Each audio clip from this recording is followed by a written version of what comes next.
Hi, welcome to a smallholding update for April 2017, and we're up in the top field and a little wildlife sanctuary that we've been busily building over the last 4 years, 3 and a half years, and we're really pleased with how things are coming along. If you remember last month we were planting some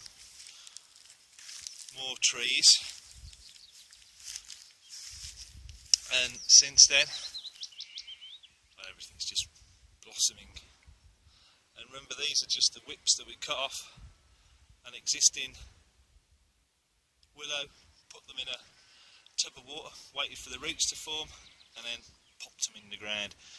Very cheap way of building a little wooded haven. The irises, again, the flag irises are doing really well. They've spread, they look healthy, and hopefully over time we'll encourage more varied wildlife into this part of the garden. We will be putting our beehives up here at some point, maybe in the autumn when things have quietened down for the bees, and we've built a bit of a protection up at the top end of the field here where the wind whips in across the Irish Sea. The bees don't like the wind. We've also, as you can see today, put some electric fencing around this area.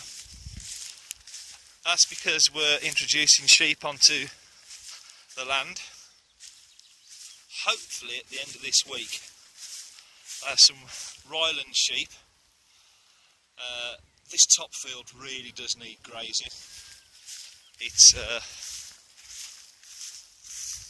clumpy and pretty neglected and unmanageable, and we certainly won't be able to get our sit-down mower on it and do a good job on it. We're probably doing more damage to the mower. So the sheep are going to have this top field, and we're including in that the pig run, slowly recovering from the poor critters last year. But we've taken a decision that we're just going to have the sheep on the field this year. We're going to have a year off from the pigs. It's a lot of hard work, and we've still got pork left in the freezer from last year.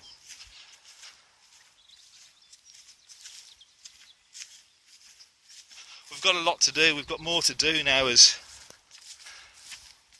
our dreams come to fruition and our plans are working, and the vegetables are growing.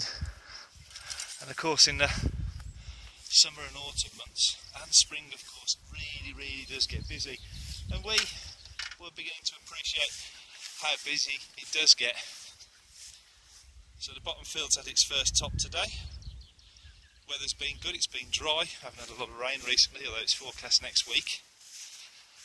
And what I've started doing is using shears just to cut back around the hedging, and I've got to be thankful I wasn't a farmer before the Industrial Revolution, because having trimmed round the top field trees with shears this morning, I realised how much hard work it was, and of course it's not time efficient.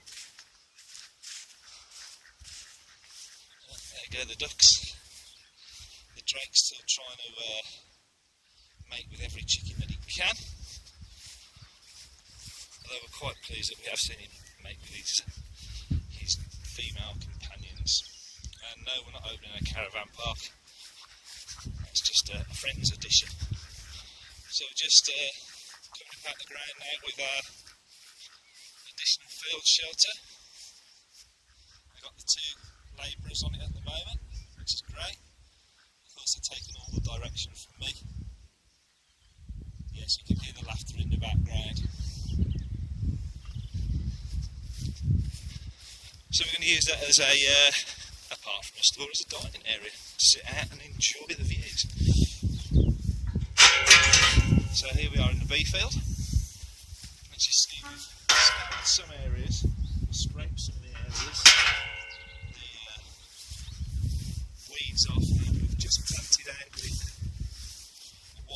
flower mix.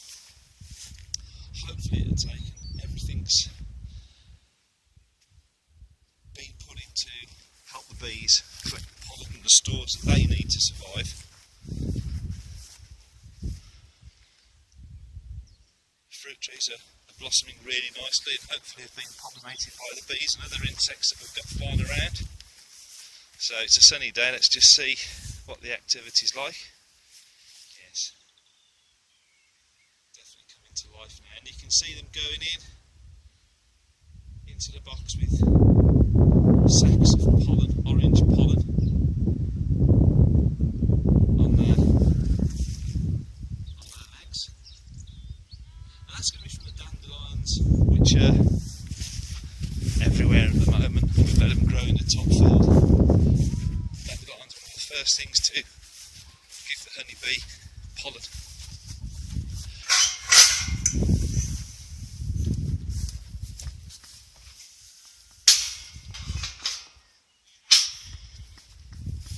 To the orchard, so we've cut the raspberry canes back. That's really helped thin them out. Although I probably haven't done the best job in the world. I left it too late. But the cherry trees look fantastic now. Let's hope we get some fruit. They've been in for nearly 4 years and fruit's been 0.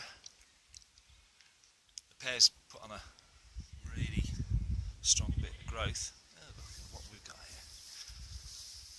We've got a sneaky cat. Hello, Pat. Chilling out in the afternoon sun. Don't know why he doesn't want to sleep indoors. Anyway, as you see, he's put some growth on it. It really has it's reaching for the sun. Hopefully again we'll get some fruit. The apple was pretty good last year, if you remember. Hopeful this year, but I really must get this orchard on a priority list to sort out. It's not going to be this year now. Too far gone with it. Obviously you want to start moving fruits and plants when they're dormant, not when they're springing into life.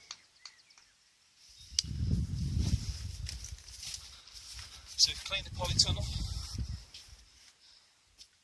get all the green algae off it, let some more light in, that's an annual job.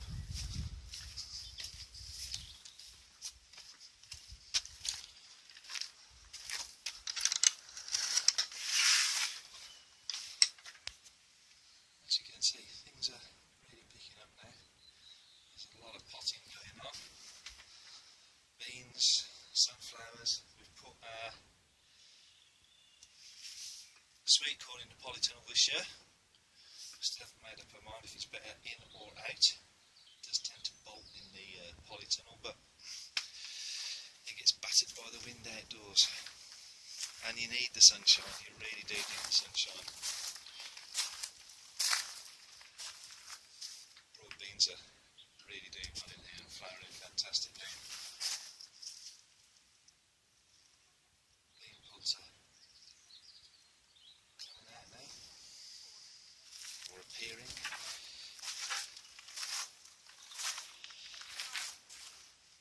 Tomato plants. It really is warm in here. Just feel it through the plastic. The heat really helps. Especially as you still don't know, it's only at the back end of April, we could get a snap frost, or the temperature does drop, or can drop.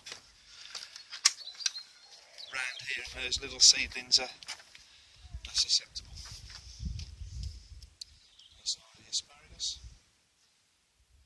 A new strawberry bed. All these new strawberry plants, bar a couple that we took off last year's or the previous year's, the runners. So again, we don't expect a huge crop this year, but hopefully next year bear better fruit.